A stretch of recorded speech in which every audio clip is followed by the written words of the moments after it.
ओम शांति बाबा एक सुंदर गीतटे रचना करिसेंती हमर बीके निर्मल भाई बौद्धरू एवं कंठदान करछंती बीके मनोरमा भौनी राजकनिकार।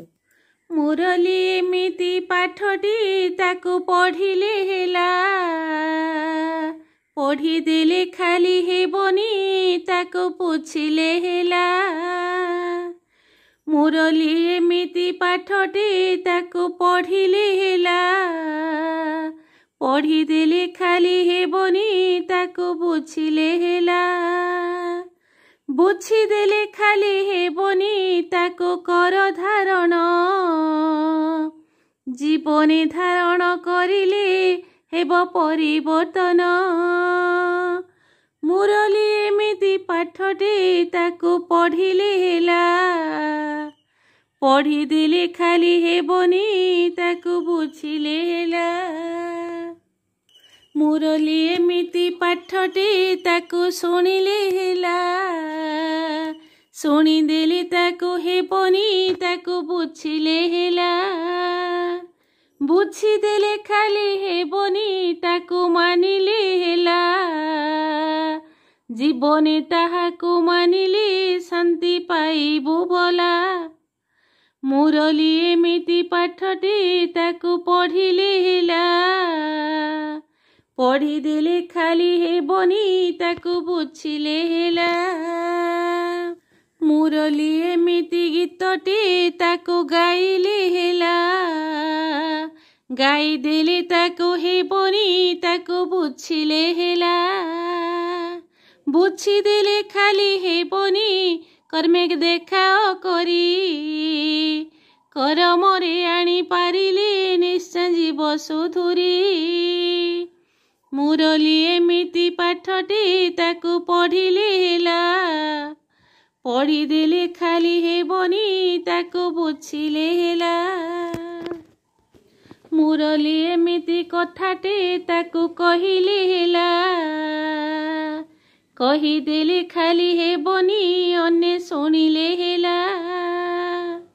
शुणी देले खाली हेबनी जदि न देव ध्यान, ध्यान देई कर्म करिले हेब नाही विकर्म।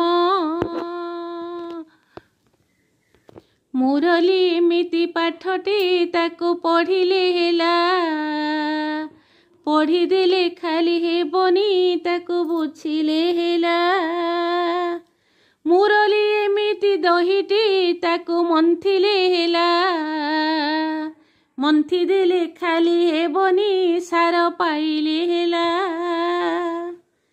सार पाई गले कि हेब न कले व्यवहार, व्यवहार जदि करिबु खुशी हेब अंतर। मुरली एमिति पाठटी ताकू पढ़िले हेला, पढ़ी देले खाली हेबनी ताकू बुझिले हेला। मुरली एमिति गीताटे नीति पढ़िले हेला, चारि पृष्ठा बोली न भाव थाए जीवन लीला। एक एक शब्द एहार अटे अमृत झर, ए अमृत पान करिले निश्चय हेब अमर। मुरली एमिति पाठटी ताकू पढ़िले हेला, पढ़ी देले खाली हेबनी ताकू बुझिले हेला। मुरली एमिति गंगाटे बुड़ मारिले हेला, बुड़ मारी देले एठारे आत्मा पवित्र हेला। ब्रह्मांक मुखरू ए गंगा देख बही आसुछि, पतित को करी पावन स्वर्गे देव करुछि। मुरली एमिति पाठटी ताकू पढ़िले हेला, पढ़ी देले खाली हेबनी ताकू बुझिले हेला। मुरली मंत्रटी ताकू फुंकिले हेला, फुंकी देले लाभ हेबनी जदि भूत न गला। शब्द नाही एही मंत्र रे ए तो एक अक्षर,